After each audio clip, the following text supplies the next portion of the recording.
যখন আমাকে কেউ জিজ্ঞাসা করে সারাদিন আমি আসলে বাড়িতে কী করি, তখন আমি অনেক চিন্তায় পড়ে যাই, ভাবনায় পড়ে যাই, এরপর লজ্জায় পড়ে যাই।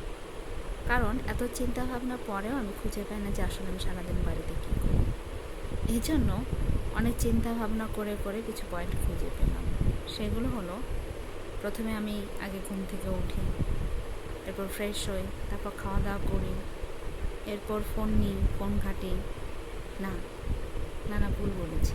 সেটা হচ্ছে আগে আমি ঘুম থেকে উঠি, এরপর ঘুম থেকে উঠে ফোন নিই, ফোন ঘাঁটি, তারপর ফোন ঘাঁটি, ফোন ঘাঁটি, ঘাঁটতেই থাকি, ঘাঁটতেই থাকি, ঘাঁটতেই থাকি।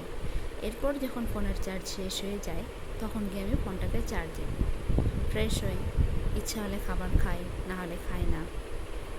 তারপর খাবার খেতে খেতে ফোন ঘাঁটি, ততক্ষণে ফোনে একটু চার্জ হয়ে যায়, আবার ফোন ঘাঁটি, খাবার শেষে ফোন ঘাঁটি, চা খেতে খেতেও হয়তো ফোন ঘাঁটি, আবার ফোন ঘাঁটি, একটু রেস্ট নিই, ঘুমিয়ে ফোন ঘাঁটি, দাঁড়িয়ে ফোন ঘাঁটি, বসে ফোন ঘাঁটি, হয়তো চা করি, কফি করি, তার সঙ্গে ফোন নিই, পানির বোতলের সঙ্গে ফোন নিই, আবার হয়তো গান শুনছি, তার সঙ্গে নিচ্ছি ফোন।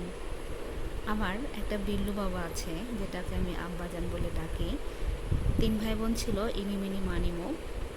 তার সঙ্গে একটু খেলাধুলা করি, এরপর খেলাধুলা শেষে ফোন ঘাঁটার ফাঁকে ফাঁকে একটু গোসল করি, বাসার কোনো কাজ থাকলে কাজ কারবার করি, আবার ফোন ঘাঁটি, ফোন ঘাঁটি, ফোন ঘাঁটি, ফোন ঘাঁটি, ফোন ঘাঁটি।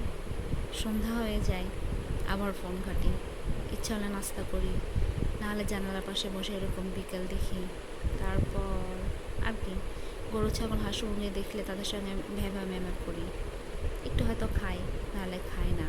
আবার রাত হয়ে যায়, আবার ঘুমাই, আবার ফোন ঘাঁটি, ফোন